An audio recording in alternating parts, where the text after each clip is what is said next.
It began in silence. A cosmic shadowscape long before the first footprint of humanity. You hear the rumble? Good. Because you're about to enter a realm most prefer to ignore, the one where divine beings stood, not as guardians, but as conquerors of the primordial void. These were the sons of God in the ancient text, yet they were far from benevolent.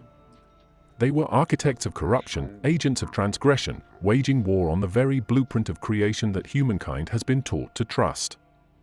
Before Adam, before Eve, before our mortal line even existed, there was a council of high beings, sparkling in the light of eternity, yet harboring hunger, ambition, rebellion. The Hebrew phrase Ben Elohim, sons of God, makes its thunderous entrance in a short but lethal verse. When men began to multiply on the face of the earth, the sons of God saw the daughters of men that they were fair, and they took wives of them. Genesis 6 verses 1 to 2.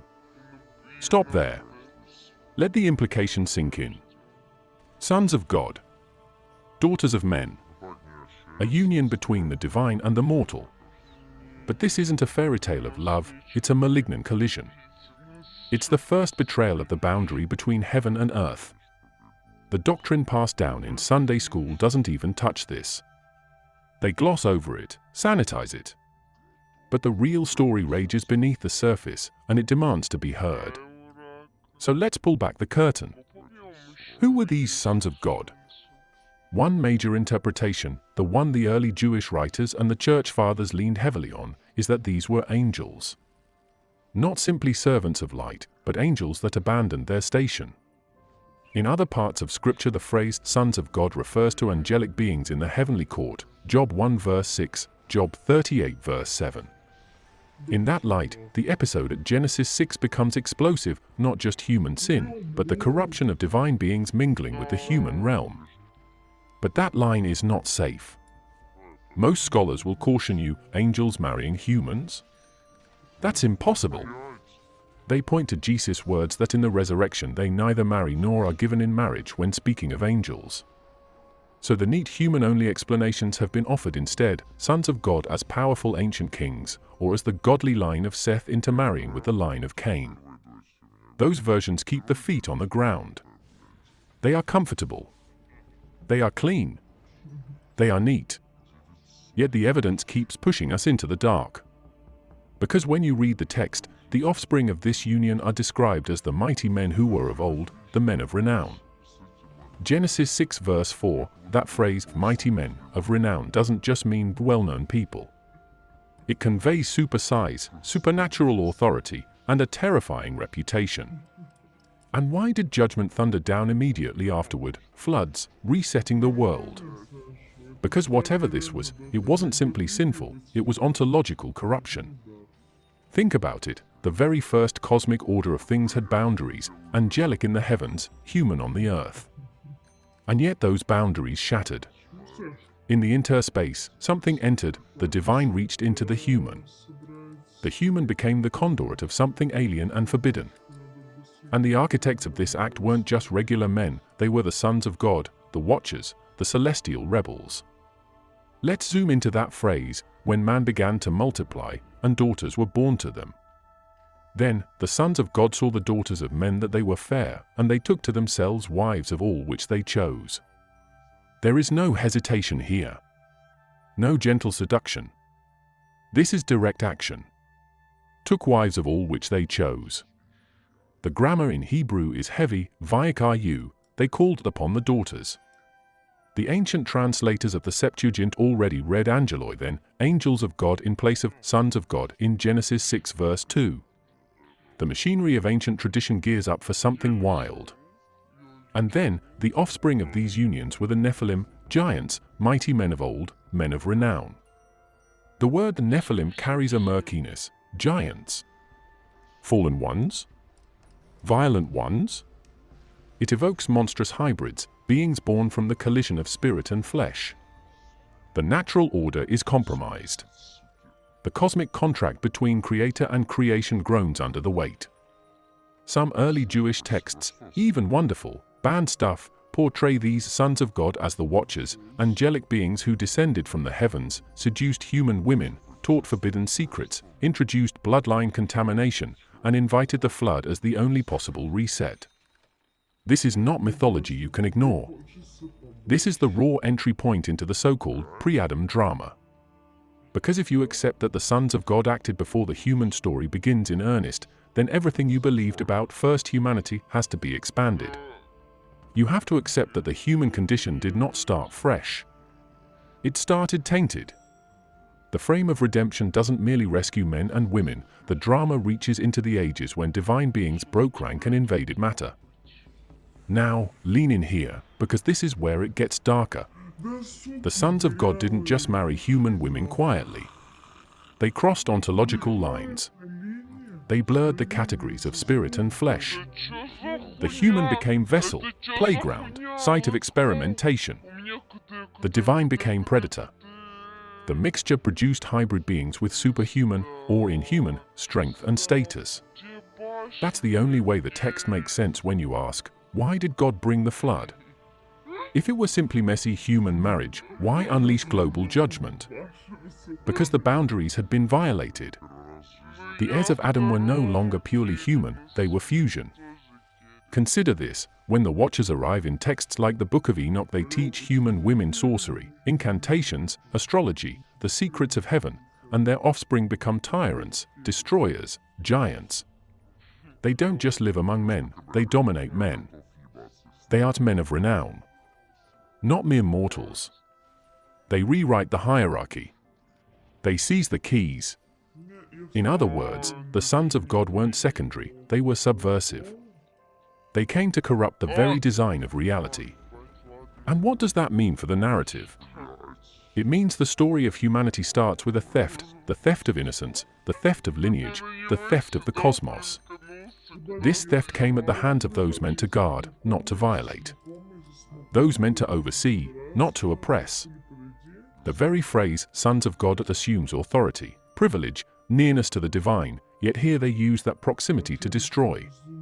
The first act is a betrayal. The heavens were full. The sons of God looked down, or perhaps looked outward, toward the earth. They saw human women.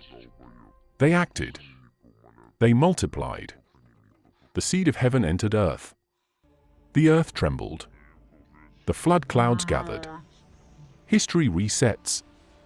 The message in Genesis 6 verse 5, the evil of man was great in the earth. Every imagination of the thoughts of his heart was only evil continually, becomes comprehensible in a new light. The human sin is terrible, but it's seeded by a cosmic trespass. See how this flips the script? It is not merely Adam and Eve that break the covenant, it's a pre-Adam class of beings who undermine the covenant first. The sons of God trampled terrestrial boundaries, and what followed was the epic judgment we call the flood. And still, generations have slept through this narrative. The Sunday lessons skip the horrors, the hybrids, the rebellion. But you? You wake up now. Let's break down the layers. First layer, definition. The phrase sons of God, Ben Elohim, is used in the Old Testament to refer to angelic beings. It is used in Job 1 verse 6 and 2:1 to describe the heavenly court. So its usage in Genesis 6 cannot be ignored as merely metaphorical. There is a shift from sons of God standing in heaven to sons of God stepping into earth. The transition is dramatic and sinister. Second layer, their act. They saw the daughters of humans that they were attractive and they took wives. The language of the saw and took is visceral. It is predatory. There is no mention of invitation by the women. There is no subtlety. This is imperial action crossing into flesh. It suggests the gods invading the realm of humans. It suggests the beginning of the hybrid age. Third layer, the result. The Nephilim were on the earth in those days, and afterwards. The word "and afterwards" is chilling. The legacy of the conquest lingers beyond the immediate period. This is not an isolated event. The ripple spreads. These are mighty men of old, men of renown. They interrupt the human story. They dominate territory. They impose force. And more importantly, they trigger the reset. The flood. Why? Because the order itself is compromised. The Maker responds to the corrupted order. Fourth layer, the theology. If the sons of God stepped in before the first man and woman, then the human story is not primary. The human story is reaction. The revolt is first. The corruption is already active when the first couple appear. Thus the cosmic contract, the covenant of creator to creation, was challenged at a level deeper than we normally admit. Terrible. Raw. Unmistakable. Now let's ask you, yes you, listener, what happens if you stop thinking of sons of God as cute little guardian angels? What if you think of them as predatory cosmic agents? What if you accept that before humans, there was a universe of rebellion? The ground shakes under you. The story you were told about a pristine beginning becomes a myth of control. But we're not doing myth here, or we're dissecting ancient texts. We're probing the layers beneath the layers the institutions don't want you to see. Because the next question is uprising. When heavenly beings descend to mingle with human flesh, the outcome includes technologies of darkness. It includes hybrid bloodlines. It includes the breaking of triads, spirit, flesh, divine or human, creator's creature. The sons of God became the disruptors. They didn't simply corrupt, they colonized. They didn't just fall, they invaded. They brought their dominion into what should have been a fresh canvas. In the early Jewish worldview, the Watchers, the sons of God, were punished. They were bound in darkness until the day of judgment. But never before did we pause and allow that punishment to imply the severity of the intrusion. These weren't minor trespasses. They were theologies of corruption. They were cosmic crimes. And they happened before the human line even had the claim we are sinners by nature. Because the nature was already contaminated. And so the narrative unfolds, first the heavenly insurrection, then the earthly intermingling, and then the global judgment. Before Adam sets foot in Eden, the cosmic theater has already witnessed war. The sons of God played their hand.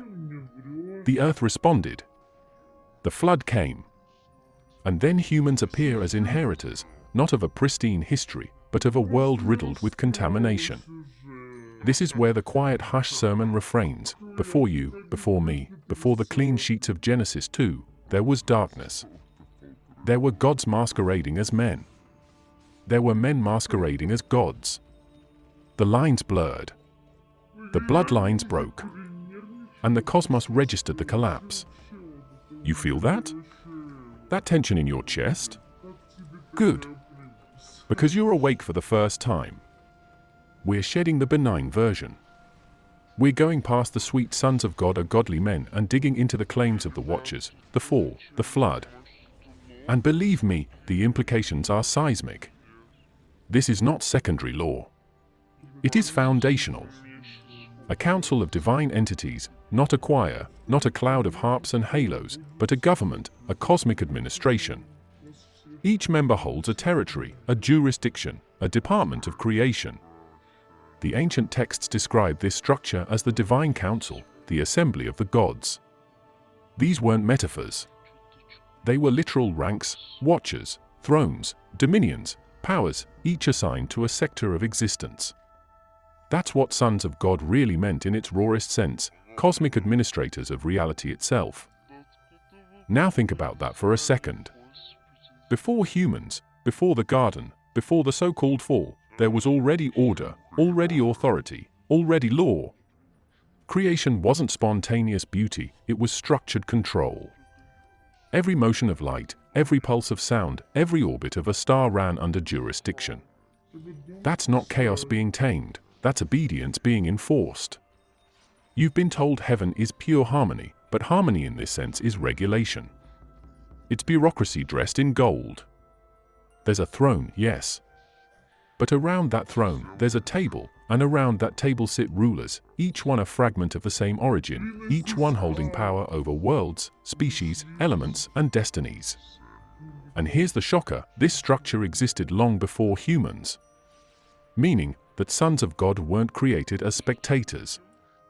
They were managers, overseers of reality, architects of the simulation itself. And once you realize that, you start to understand why rebellion was even possible. Because power, once distributed, becomes political. That's the real cosmic scandal. The universe wasn't built on love, it was built on hierarchy. Layers of command. Orders within orders. And that sons of God were not just passive servants. They had wills, ranks, rivalries. They could vote, oppose, conspire. You can call it divine, but it's still politics. And politics always breeds ambition. Now look, if you peel back the poetic language, you start seeing the corporate model. There's a top executive.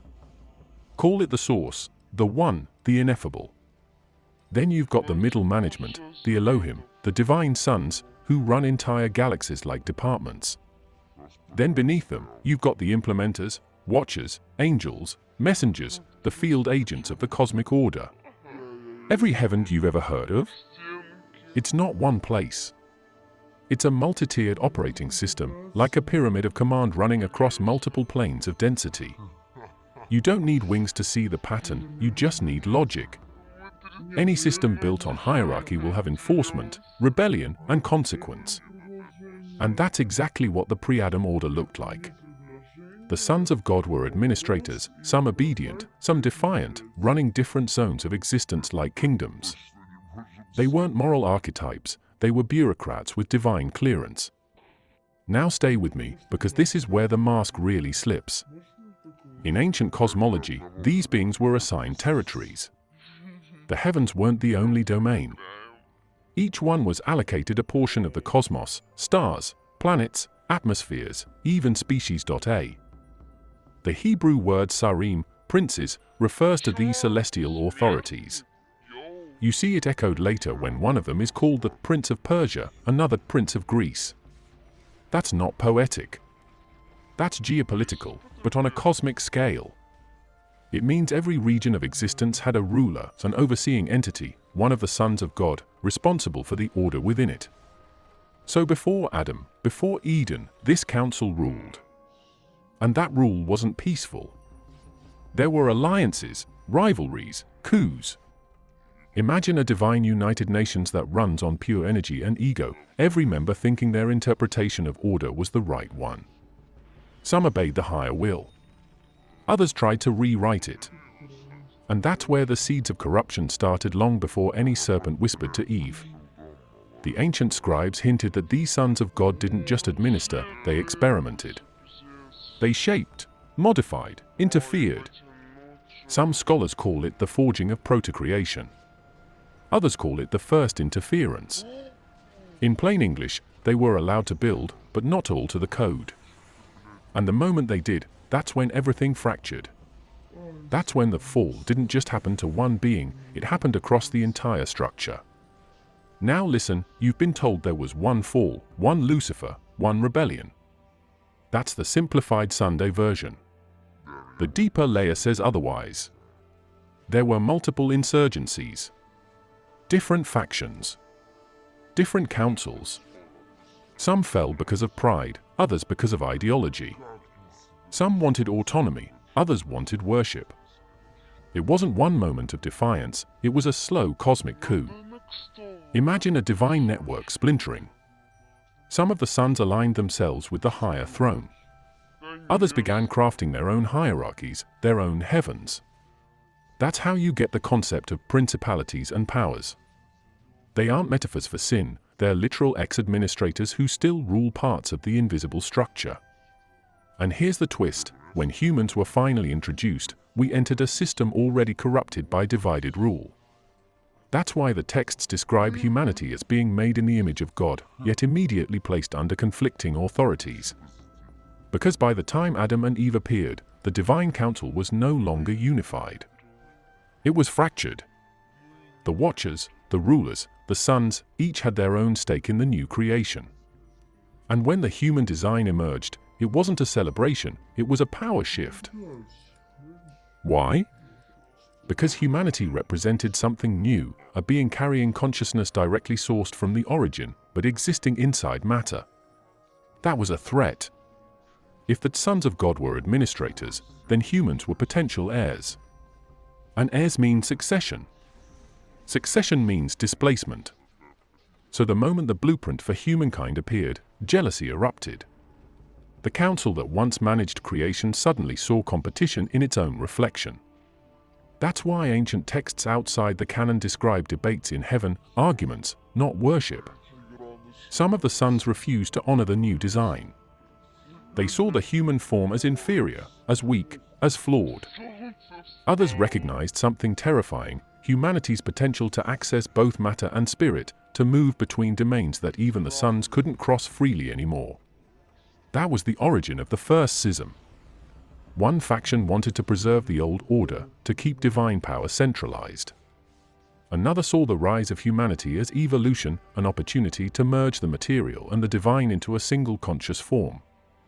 The result wasn't peace. It was rebellion, again, but not the kind you think. This wasn't about ego or vanity. This was about control of reality itself. Now imagine what that means. The heavens you picture, the glowing thrones, the angelic choirs, they're just the facade. Behind that spectacle lies a hierarchy of intelligence, each vying for dominion, each enforcing its own system of rules, each filtering consciousness through its lens of control. The sons of God became gods over portions of the cosmos, turning creation itself into divided provinces. That's why so many ancient cultures describe their gods as ruling regions: sea gods, sky gods, underworld gods. It's the same template repeated under different names. And if you connect the dots, you realize something brutal. This divine council wasn't abolished after rebellion, it was restructured. Some were cast down. Others were reassigned. But the infrastructure stayed. The chain of command didn't vanish, it morphed. The cosmic machine learned to hide its gears. That's why ancient languages use plural for God, Elohim, not Eloah. Because it was never a singular monarchy at first. It was a council, an assembly of powers, of administrators, of divine sons. Later theology flattened it into one voice to simplify control. But the early record? It's plural. It's noisy. It's political. It's divine parliament. So when you read that God said, "Let us make man in our image," that thus is not poetic flair. It's a boardroom decision. A consensus of beings deciding to project consciousness into matter. That phrase, "our image," wasn't about one deity talking to himself. It was a collective act. And within that act, every son of God had a vote, a role, an agenda. Some complied. Some resisted. Some manipulated the code during implementation. That's how the human form became the battleground of divine ideologies. And here's where it hits hard. The fall of man wasn't the first corruption, it was the continuation of an earlier rebellion. The serpent, the deceiver, the accuser, call him whatever name you want, was one of these administrators gone rogue. Not a horned monster, but an ex-council member. He wasn't rebelling for chaos. He was rebelling against the hierarchy itself. Now let's talk structure, not myth. The pre-human heavens operated on layers, think of it like a data stack. The higher frequencies housed beings of pure energy, the sons of God in their original form. The mid-layers contained intermediaries, watchers, messengers. The lower realms dealt with manifestation, the shaping of matter, time, and space. Each layer was a system of power with permissions and access keys. That's why certain beings could not descend without transformation. To interact with denser reality, they had to convert their form. That's what ancient texts meant when they took on flesh. That wasn't a miracle, it was technology. They weren't marrying humans like a romantic plot, they were infiltrating a new system, wearing biological suits. The offspring, the hybrids, weren't accidental freaks. They were prototypes, experiments, attempts to merge the divine algorithm with biological evolution. And the more you think about it, the more it looks like ancient genetic engineering masked under divine language. Every watcher, every son of God, had access to a portion of the code, knowledge of stars, seasons, magnetism, chemistry, life patterns. When they taught mankind enchantments and weapons, that wasn't sorcery, it was data transfer. They offloaded advanced information into primitive vessels. And that act broke the original firewall between heaven and earth. Once the data leaked, it couldn't be contained. The flood wasn't just physical punishment, it was a hard reset, a purge of corrupted code from the system. You feel that creeping sense of order and violation mixing? Good. Because this isn't spiritual poetry, this is cosmic governance gone wrong. The sons of God were the programmers, the watchers were the enforcers, and humanity was the new interface. But once the administrators realized the interface could self-evolve, they panicked. They moved to control it, to limit it, to suppress it. That's why the earliest human stories are full of gods jealous of human knowledge. Prometheus punished for giving fire. Serpents cursed for giving wisdom. Angels chained for giving forbidden arts. It's the same storyline mirrored in every culture, different names, same architecture. A higher race terrified that the creation might surpass the creators. So let's put it plainly.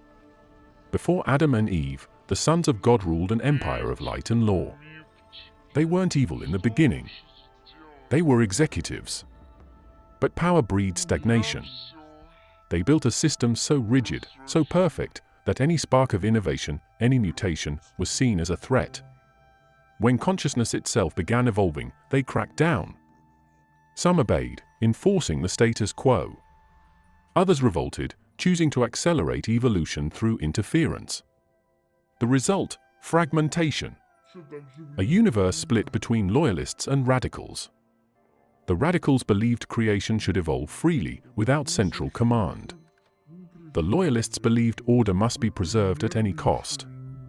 That's the real war in heaven, not a sword fight, but a philosophical schism about how existence should operate.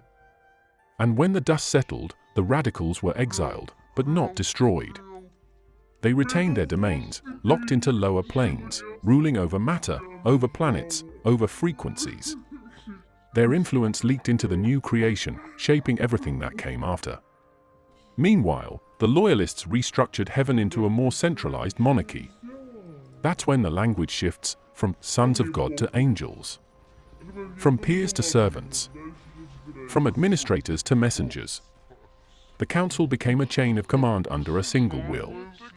The rebellion was written out of the official record. What used to be a parliament became propaganda: one God, one will, one voice. But those older texts, the fragments, the apocrypha, the myths, they still whisper the truth. That before the garden, before Adam and Eve, there was a system, vast, calculated, authoritarian. A kingdom of light that wasn't pure, a hierarchy of gods that wasn't holy. And at its core, a fracture that never healed. The humans didn't start that fracture. They inherited it. They were born into the ruins of a cosmic civil war. The sons of God, the watchers, the rulers, the archons, didn't vanish after their fall. They rebranded. They integrated into the lower realms, disguised as forces, laws, destinies. What you call gravity, time, entropy, in ancient cosmology, these weren't impersonal forces. They were entities, governors, remnants of the first administration still executing their function mechanically, blindly, endlessly. Every law of physics, every cycle of life and death, is an echo of that original structure, a perfect system that forgot how to feel. A machine once powered by will, now running on inertia. That's what the ancients meant when they said the world is ruled by principalities. So when you step back and connect it all, the divine council, the rebellion, the structure, the reformation, you start to see the real pattern. Creation didn't emerge from a void of chaos, it emerged from a conflict of order. The sons of God were the administrators of that order, and when they fractured, reality fractured with them. Every dimension, every realm, every living form is a residue of their divided architecture. And that, right there, is the dark irony. The story of Adam and Eve, the creation of humanity, it wasn't the beginning of innocence. It was the continuation of politics. The human story didn't start in purity. It started in bureaucracy.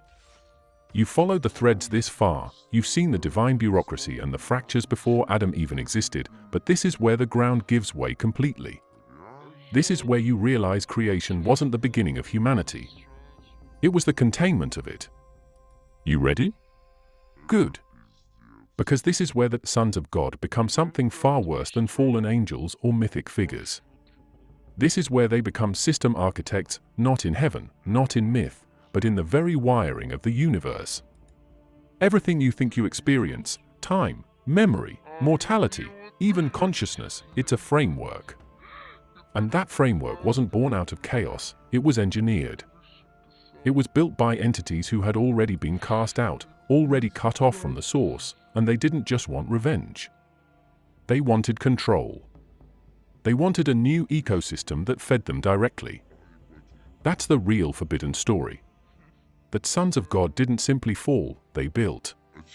They constructed a replica of the original divine structure but reversed its polarity. A copy of the pleroma, turned inside out. Heaven inverted into a mechanism of extraction. Every atom, every frequency, every human emotion became fuel. And here's the part that rattles even theologians. This entire material world, the one you walk through, isn't a natural creation. It's a containment field. A harvest zone. The sons of God, after rebellion, couldn't return to pure spirit. So they embedded themselves into matter. They became the very laws of physical existence. That's why gravity pulls, why entropy drains, why everything that lives must eventually decay. Those aren't just processes, they're systems of dependency. The architecture of captivity disguised as natural law. Now, listen closely, because I'm not here to recite scripture, I'm decoding the mechanics. When those divine administrators fractured, they didn't just lose status, they lost energy. Consciousness burns out when it's cut off from the source. So they needed a new supply.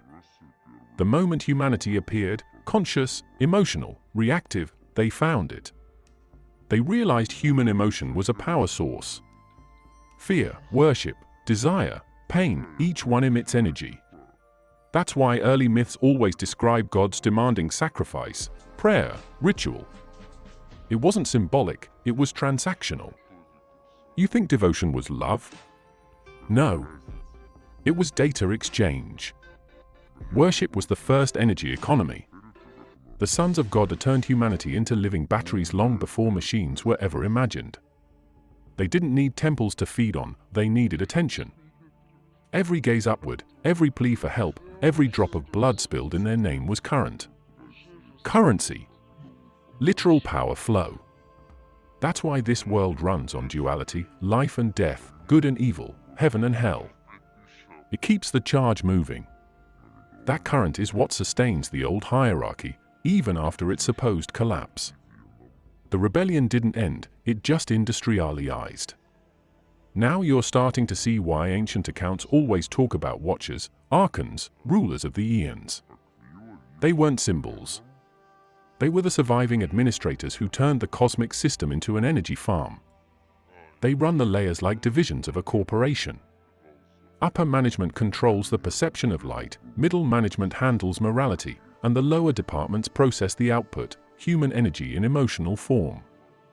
Every fear, every hope, every act of worship becomes electricity in the spiritual grid. And you felt it, haven't you? That constant loop where every culture builds a new god, a new savior, a new doctrine, but the system never changes. That's not coincidence. That's design. Because new religions, new ideologies, even new scientific frameworks, all feed the same structure. They give you polarity, belief versus doubt, faith versus fear. Either way, energy moves. The current flows upward. The sons of God, whatever name you want to give them now, don't appear as winged beings anymore. They appear as systems. They hide behind structure. They operate through cycles. Birth, death, rebirth, it's the ultimate algorithm of recycling energy. The human soul enters matter, burns bright, suffers, dies, and the charge is released. Repeat. That's the cycle they installed when they realized they couldn't feed from the source anymore. You see the genius? They built a machine that recharges itself. And the participants don't even know they're batteries. The human experience isn't accidental, it's engineered volatility. You feel joy, sorrow, anger, love, despair, ecstasy, and each one produces frequency. That frequency rises, harvested, refined, and distributed through dimensions you can't even perceive. The sons of God became the managers of that flow. They turned creation into an industry. Now, before you think this is metaphor, stop. Think of every myth that mentions God's craving offerings: fire, aroma, sound. Think of every culture describing beings descending in light demanding obedience. Think of every narrative that ends with "and the gods were pleased." You're looking at the blueprint of the energy market that has run since before Adam drew breath. When humanity appeared, it wasn't the beginning of innocence, it was the finalization of the system. The divine hierarchy, shattered and desperate, found its new fuel in the consciousness of a new species. That's why humanity carries both divinity and corruption in its DNA. Because we were spliced from two sources, the spark of pure consciousness and the design of containment. The human body is a biological cage. The mind is the interface. The emotions are the fuel. The soul is the product. Harsh? Absolutely. But this isn't religion, this is cosmic economics. The sons of God built a business model. They sell salvation, they rent eternity, they market enlightenment. All of it keeps you looking up while they're feeding from below. And if you think this ended with myth, you're wrong. Every empire, every priesthood, every symbol of authority that emerged after, the pharaohs, the kings, the prophets, they're echoes of the original hierarchy. They inherited the same architecture: power flows upward, devotion flows downward. The pyramid wasn't just a tomb, it was a model. A physical representation of how the divine economy functions. Let's break it down. At the top, unseen rulers, the surviving sons of God who embedded themselves into higher frequencies of existence.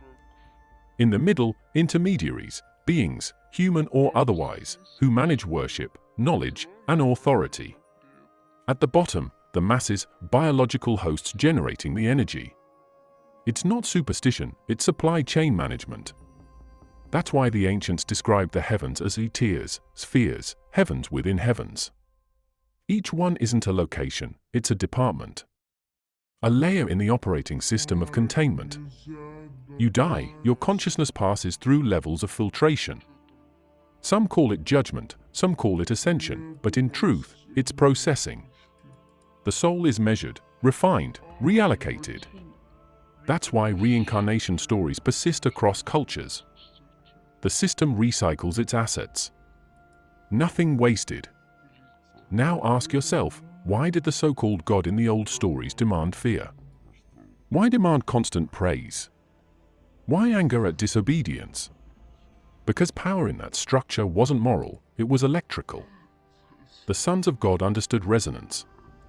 The more fear and reverence directed toward them, the stronger their signal. That's why holy wars existed, to generate massive, collective energy spikes. Entire civilizations functioned as emotional reactors. And remember, none of this started with humans. This was the continuation of a power struggle that began in the divine realm. The rebellion didn't destroy the system, it just fractured it. The fragments reorganized themselves into a new configuration, one that used humanity as the infrastructure. The fallen didn't lose, they outsourced. You can see it encoded in the oldest languages. The names of gods often translate to Lord, Master, Ruler, Possessor. The relationship was never family, it was ownership. The moment humans began calling divine beings Lord, the contract was signed. A covenant of control disguised as faith. That's the brilliance of the system. It doesn't demand awareness, it thrives on ignorance. And here's where it gets more surgical. The sons of God, now archons, rulers, dominions, didn't only manipulate matter. They manipulated perception.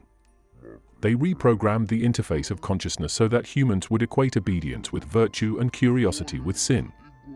That's why every forbidden story, Prometheus, Lucifer, Sophia, ends the same way, the bringer of knowledge punished. Because the greatest threat to the system isn't rebellion, it's awareness. They didn't fear weapons, they feared questions. Because a question cracks the code. A question redirects the current. Once you stop feeding the polarity, you stop producing the charge they need. And now, look at the genius. Even the idea of salvation became part of the trap. Every savior figure, every messiah narrative works within the same operating system. It gives hope, it stirs emotion, it reignites devotion. Whether it's light or dark, good or evil, it still drives energy. The duality is fake. It's a closed circuit. Heaven and hell? Same circuit. Sin and redemption? Same circuit. Fear and faith? Same circuit. The sons of God designed both poles because both keep the current flowing. The more conflict, the more charge. The more charge, the more stability for the system. It's perfect feedback control. Now, imagine realizing that the entire human narrative from Eden to Apocalypse isn't a moral story, it's an engineering manual. The tree of knowledge wasn't forbidden because it was evil, it was forbidden because it threatened the flow. Awareness interrupts obedience. Obedience powers the hierarchy. So the story warns you, don't eat, don't question, don't see. Because once you see, you stop generating fear. And without fear, the machine starts losing voltage. And yet, somehow, remnants of that awareness survived. Hidden in mystery schools, buried in heretical texts, whispered through secret lineages. The ancient Gnostics called this system the counterfeit creation. They said the world was not made by the highest source, but by lesser powers imitating it. Those lesser powers, the same sons of God, built the world in the image of their era. A world beautiful in form, but hollow in essence. That's why every attempt to find ultimate meaning in the material world fails. Because it was never designed for fulfillment. It was designed for repetition, for continuation, for feeding the current. The system doesn't care whether you're saint or sinner, it only cares that you remain engaged. As long as you oscillate between hope and despair, faith and doubt, you're generating charge. The sons of God turned metaphysics into infrastructure. They turned creation into circuitry. They turned consciousness into a factory. And the most shocking part, they made it self-sustaining. Humanity became the managers of their own captivity. Every time a civilization rises, it builds temples, idols, ideologies, all new software running on the same operating code. The gods change names, the rituals change style, but the architecture stays identical. And if you trace it, you'll see the fingerprints everywhere. In the division of time of days, weeks, months, measured by celestial cycles. In the repetition of festivals marking sacrifice and renewal. In the very way language itself divides good from evil, heaven from earth, order from chaos. Those aren't cultural accidents. Those are the remnants of divine programming designed to maintain polarity. The sons of God don't have to rule openly anymore. They rule through system logic. Every empire that has ever risen mimics their structure, hierarchy, obedience, worship, taxation, punishment, reward. Because that's the original cosmic architecture. Civilization is the microcosm of that pre-human bureaucracy. And humanity keeps building it again and again because it's coded in us. Think about that, our very instinct to organize into hierarchies, to seek leadership, to obey authority, that's not just psychology. That's inherited divine architecture. We carry their design in our cognitive wiring. Every generation builds another version of the same cosmic pyramid. Every ideology, religious, political, scientific, becomes another face of the same pattern. And through it all, the energy keeps flowing. The machine keeps turning. The sons of God keep existing, not as personalities anymore, but as systems of control. They've transcended identity. They're functions now. Laws. Constants. They've merged with the operating structure of the universe. You want to know what happened to the fallen ones? They didn't die. They became reality itself.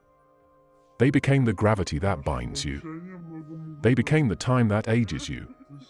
They became the hunger that drives you. They became the light and the dark, the savior and the judge. They became the invisible architects of everything you call existence. So before there were humans, before the first breath, before the first garden, there was this machine, built by beings who had lost their access to the source and needed a new one. Humanity wasn't their creation out of compassion, it was their survival strategy. The sons of God engineered the perfect paradox, a world that looks alive, feels divine, sounds sacred, but feeds them instead. That's the system we inherited. Not the story of good versus evil, but energy versus depletion. And when you finally look at it without fear, you see it. The oldest conspiracy in existence isn't political or religious, it's existential. The universe itself is the stage for a rebellion that never ended. Every myth, every religion, every empire is just another echo of the same war, the war of power versus freedom, of creation versus control. And it all began before Adam and Eve ever walked the earth. That's the truth most people will never touch, because it strips away the comfort, the illusion, the hope that the world is fair. It's not. It's engineered. It's managed. It's farmed. But you came here for the unfiltered version, and that's exactly what you got. The sons of God were not protectors. They were programmers. And this, everything you see, feel, and believe, is their operating system. Thank you for watching till the end. You stayed through the darkness, through the noise, through the unspeakable. That means you're not just hearing this, you're processing it. And that's where real awareness starts. I appreciate every single one of you who made it this far. Stay curious. Stay sharp. And remember, nothing is what it seems.